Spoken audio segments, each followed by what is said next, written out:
नमस्ते, सदावत्सले मातृभूमि। जम्मू कश्मीर के अधिमिलन और आज़ादी के बाद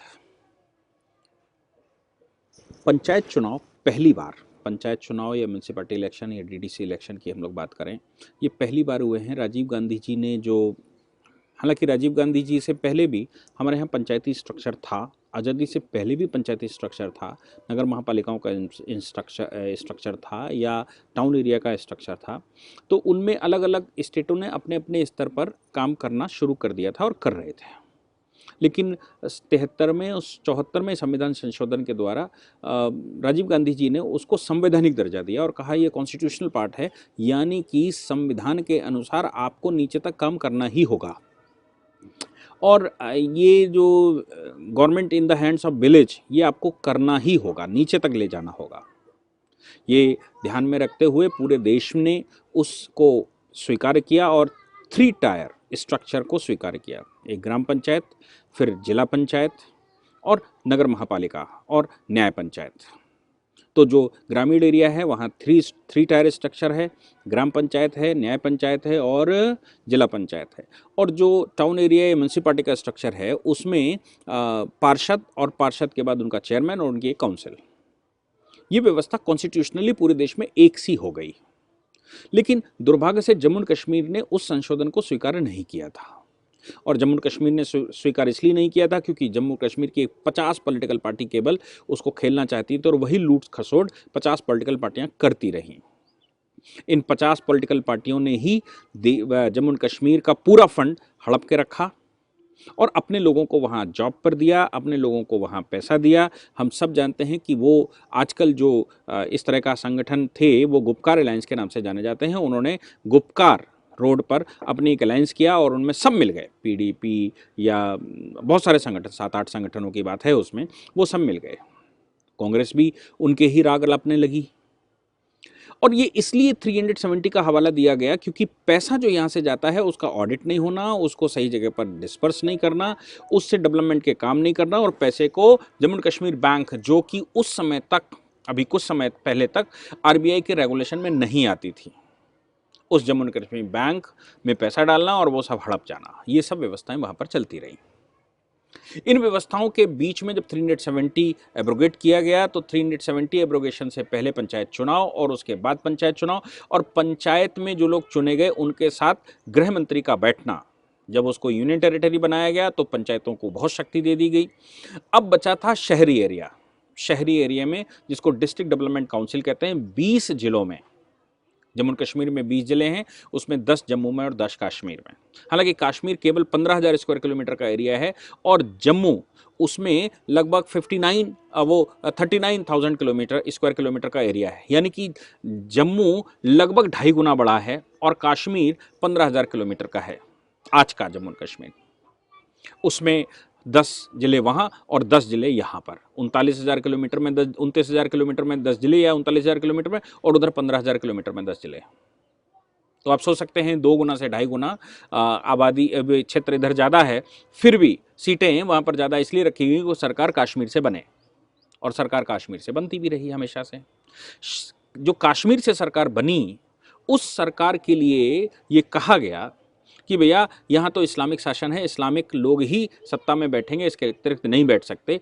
कॉन्स्टिट्यूशन के 1954 में जो प्रेसिडेंशियल ऑर्डर आया, उस प्रेसिडेंशियल ऑर्डर में कहा गया कि, और जब इंदिरा गांधी ने सेकुलर शब्द प्रीएम्बल में जोड़ा तो जम्मू कश्मीर ने सेकुलर शब्द अडॉप्ट नहीं किया। सेकुलर शब्द अडॉप्ट ना करने का मतलब था कि उनका सिर्फ एक आह्वान कि इस राज्य में सिर्फ एक मुसलमान शासन कर सकता है, मुस्लिम रूलर हो सकता है और कोई नहीं हो सकता।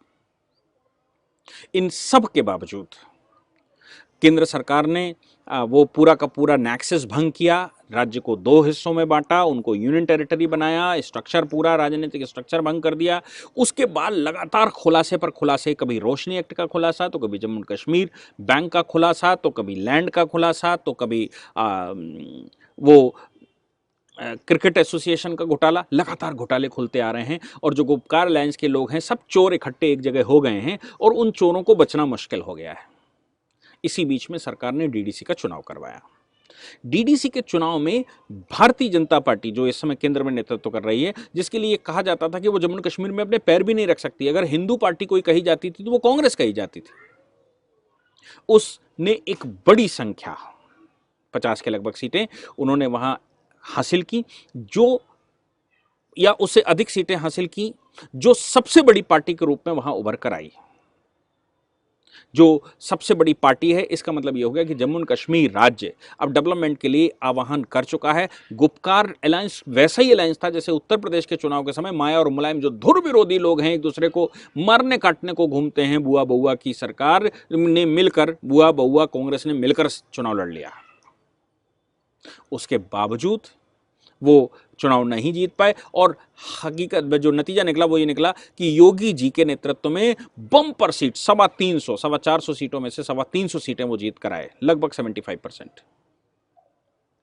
जम्मू कश्मीर में भी सारे गुपकार अलायंस वाले सारे चोर इकट्ठे हो गए और उन्होंने मिलकर चुनाव लड़ा। कहते ये हैं वो कि हमारे अलायंस की बात करिए, उनका अलायंस का मतलब होता है जो उनका वोट परसेंटेज है वो वोट परसेंटेज कम हुआ, यानी कि पूरे अलायंस में सबने मिलकर, क्योंकि उन्होंने सीटों का बंटवारा किया था, सबने मिलकर जो वोट मिला उससे ज्यादा बीजेपी को वोट मिला। सीटें उनकी अलग अलग अगर काउंट की जाएं तो भारतीय जनता पार्टी को ज्यादा मिली। इसका मतलब यह होता है कि जम्मू कश्मीर अब देश के साथ चलने के लिए, कंधे से कंधा मिलाने के लिए तैयार हो गया है। आतंकवादियों के आह्वान के बावजूद डीडीसी चुनाव बड़ी स्वतंत्रता से हुए, बड़ी संख्या में वोटिंग हुई, लोग बढ़ चढ़कर लोगों ने हिस्सा लिया। नतीजा निकला कि तीसरे चरण में आतंकवादियों को बाइकआउट करने की हिम्मत ही नहीं पड़ी, हौसला ही नहीं आया। और इस चुनाव में जो सबसे ज़्यादा डिस्टर्ब कर सकते थे वो पाकिस्तान था। पाकिस्तान बेचारा, मैं लगातार उस पर डालता रहता हूँ, कभी यूएई के चक्कर में फंसा है तो कभी सऊदीया के चक्कर में फंसा है तो कभी चीन उनको कह रहा है कि हमको अपनी ज़मीन लिख दो, और भारत के मोदी के फंदे में लगातार ऐसा जकड़ा हुआ है जैसे मोदी ने वो सर्पाकार जकड़ लिया हो, सांप ने चारों ओर से जकड़ लिया हो, अजगर के मुंह में जा चुका है। तो पाकिस्तान कौन सी एक बाजू निकालता है तब तक दूसरी बाजू फंस जाती है, सिर बाहर करता है तब तक पैर फंस जाते हैं, पैर बाहर करता है तब तक सिर पर फिर उस पर कुछ ना कुछ हो जाता है। इसलिए वो जम्मू कश्मीर के चुनाव में इंटरवेंशन कर नहीं पाए और परिणाम ये निकला कि भारतीय जनता पार्टी वहाँ सबसे बड़ी पार्टी के रूप में उभरी और भारतीय समाज को, वहाँ के लोगों ने ये आह्वान इस तरह से कर दिया कि हमको देश में अगर कुछ चाहिए तो डेवलपमेंट चाहिए। मैं पहले भी बता चुका हूं, रोटी, कपड़ा, मकान, सड़क, बिजली, पानी, ये 6 चीजें ऐसी हैं जो किसी भी देश को समृद्ध बनाती हैं। इसके साथ साथ इंफ्रास्ट्रक्चर, भारत सरकार इन पर सभी पर काम कर रही है। इसलिए इन सभी पर काम करने की वजह से किसी भी प्रकार से भारत सरकार इतना काम करके वहाँ लोगों का मन मोह चुकी है और मन मोहने का नतीजा निकला कि जो अलगाववाद वहाँ पर फैला हुआ था, उस अलगाववाद को एक बड़ा धक्का लगा, पाकिस्तान को एक बड़ा धक्का लगा, वहाँ के अलगाववादियों को बड़ा धक्का लगा। जो लुटेरा वर्ग था जिसने गुपकार करके या रोशनी करके, रोशनी एक्ट लाकर जो ज़मीनें हड़प के रखी थी, वो जम्मू कश्मीर ने उनको रिप्लाई दिया है कि हम तुम्हें हम पसंद नहीं है, हम तुमको स्वीकार नहीं करते। ये जम्मू कश्मीर का जो नया स्वरूप दिख रहा है, मुझे लगता है कि ये बदलते कश्मीर की, बदलती जम्मू की एक हवा है। इसमें जब जिस समय डिलिमिटेशन हो जाएगा और जम्मू कश्मीर में सीटों का बंटवारा ठीक से हो जाएगा, उस समय मुझे लगता है कि कुछ बहुत अच्छा जम्मू कश्मीर को होने वाला है। और पाकिस्तान के जब 5 टुकड़े होंगे तो बाकी का जम्मू कश्मीर भी अपने पास आने वाला है। तो बृहत जम्मू कश्मीर या बृहत्तर भारत हम बनाकर रहेंगे और ये वहाँ की बयारों से, वहाँ की हवाओं से ऐसा महसूस हो रहा है। Thank you very much.